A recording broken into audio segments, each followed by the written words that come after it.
So is there life after death? The question, what happens when we die, is a question that many folks around the world are wondering about. In Amazon's religion and spirituality section, there are over 7,000 titles on near-death experiences. And in the Christian books category, you'll find over 10,000 writings with the heading of eschatology, which is the study of end times, death, and afterlife. Clearly, we are curious about what happens next. Today's gospel story is one of the series of stories of how different groups of people interrogated Jesus soon after he arrived in Jerusalem. They are all ganging up on him, wanting to trap him into incriminating himself, and they do this by their tricky questions. The chief priests approach him with their questions. The Pharisees have a go at it, and the Romans do too. And this time, it's the Sadducees. The Sadducees were the wealthy upper-class Jewish religious sect who didn't believe in resurrection. They were the ones who stayed close to the temple. They didn't wander out to the neighborhood synagogues. They saw themselves as very religious in that they followed the written law, but only the first 5 books of the Bible, which they called the Book of Moses. To them, all the other books, the prophets and the book of Psalms, were full of speculation. They believed that Moses was the primary prophet and was God's friend and confidant. So if something as important as the resurrection of the dead was real, they said God would have told Moses, and then Moses would have told them. They believed if Moses didn't say it, then it wasn't so. When it came to dying, the Sadducees held to the belief that when one died, both their soul and their body ceased to exist. Now, to be fair, the belief in a future resurrection of the dead was a relatively new development in Judaism at that time. Throughout most of the Hebrew Bible and what we refer to as the Old Testament, there is very little evidence of any belief in a resurrection from the dead, or even of heaven or life concepts after death. So, bringing this hypothetical question to Jesus about a wife who was widowed by 7 brothers is not meaningless. It, in fact, aligns with the Levitical law that states if a married man died childless, his brother was to marry his widow, and the firstborn would be counted as the offspring of the dead man, thus ensuing the name and the legacy to live on through the children, through generations. The Sadducees are trying to make it clear to Jesus that Moses accepted that that was the only way a person could live on after death, through their children. So, Jesus' belief in a resurrection was pure nonsense, they thought. Since they know that Jesus believes in a resurrection, they spin this ridiculous, bizarre, hypothetical story to ridicule the notion of resurrection. But I have a hunch that they also wanted to ridicule Jesus. Jesus first responds to them by separating the two settings, heaven and earth. He describes them as this age and the next age, or that age. He then reorients the foundation of human existence by starting his reasoning with God and God's self-revelation. Using the Sadducees' understanding of legacy, Jesus points out that the most important thing about our legacy is that our legacy is God's legacy. It doesn't start with us, it starts with God, our Creator. We are children of God. We are God's legacy. We are God's children, and the children of God are resurrection people. The children of God are resurrection people. I think when I read this portion of Scripture as a young person, and really until now, I guess, I got caught up in that whole thing of if the brother dies and then the woman marries and then the next brother, like that thing. I was like all caught up in that. But the whole point of the story is that the children of God are resurrection people. When I was a chaplain in residency, we were to bring our issues to the circle with our supervision group and supervisor. And I brought a situation after a long day of dealing with my patients who were ill with cancer, and also a couple who had just come in with debilitating accidents. And after pouring out my heart to the group, my supervisor said, "Mary, you are a resurrection person." And then he paused. Ken is a Lenape Indian, and Ken paused a lot. His pauses, though, gave us time to think. And I thought, wow, yeah, that's right. But what does it mean that I am a resurrection person? Ken also is an ordained United Methodist pastor, so he identified with me and said, as resurrection people, we value life, abundant life.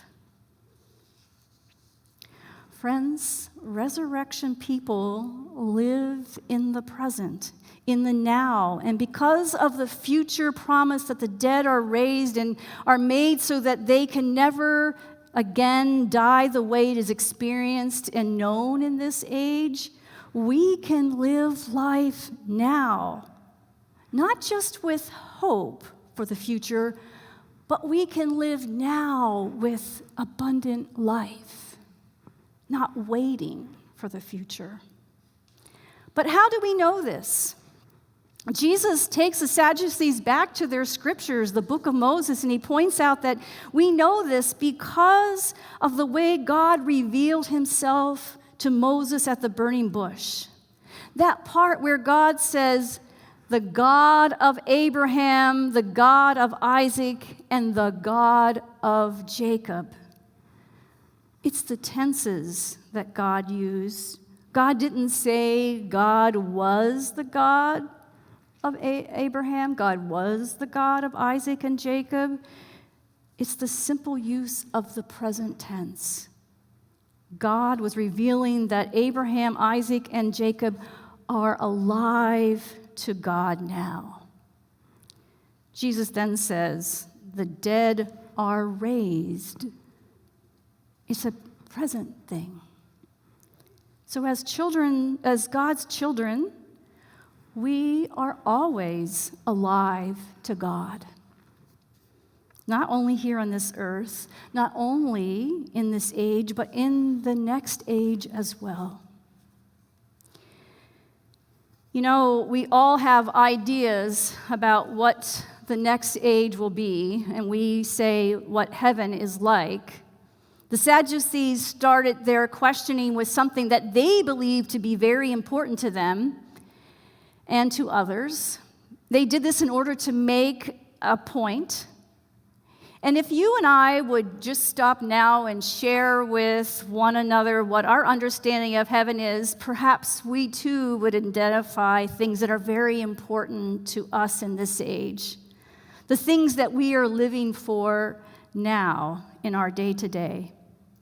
Maybe you have said something like, heaven is going to be a place where I will never have to work again. Or I will be able to go from one music concert to the next and have a front row seat.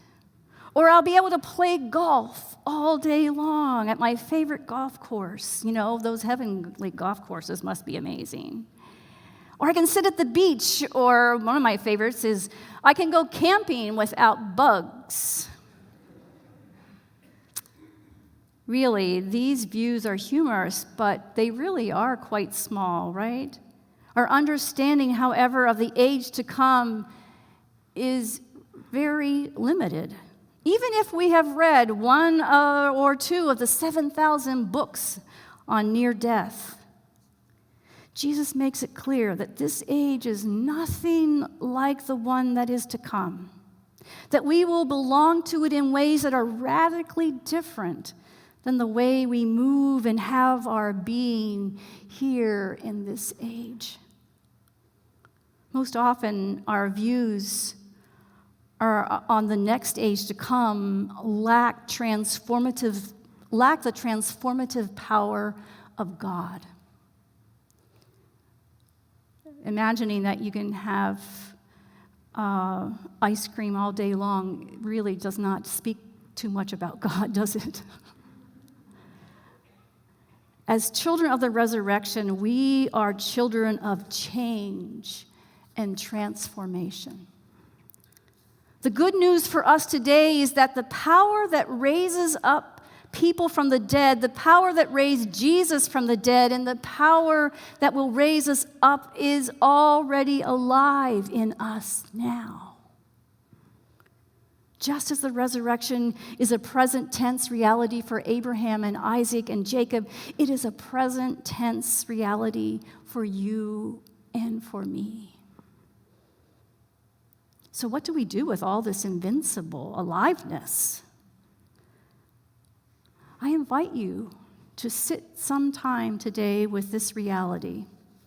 Sit with the reality that the transformative power of the resurrection is already alive in us now.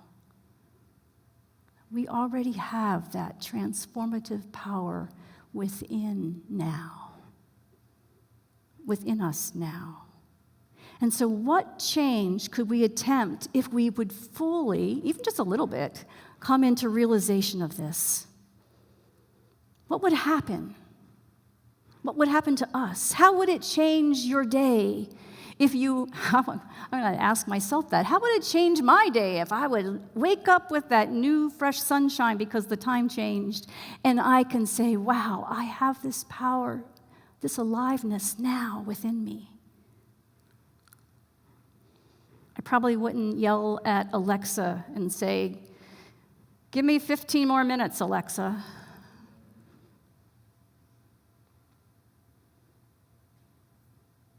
You know, this question reminds me of the promises we make at our baptism and when we recommit these vows at our membership time.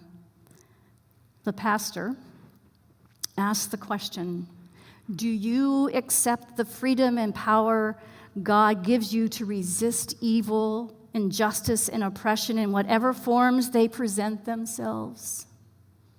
It's a powerful question, isn't it?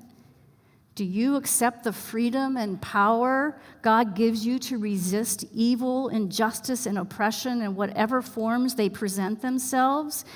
And the person always, the parents or we who are in the congregation, we say, yes, we will. That's that resurrection power within us. We have a lot of questions about the afterlife and heaven.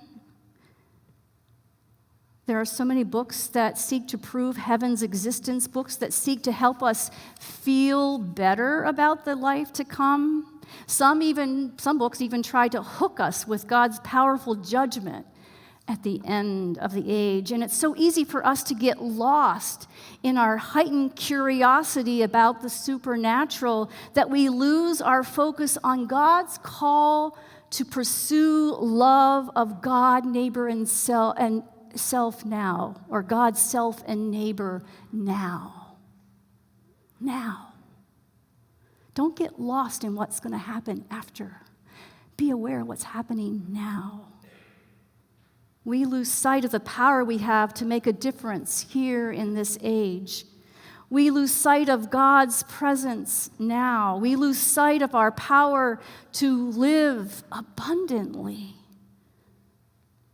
And as we embrace that we indeed are children of the resurrection, we will pursue activities that bring about a world that here and now is a place where all will live in love, where all will know that they belong. Amen.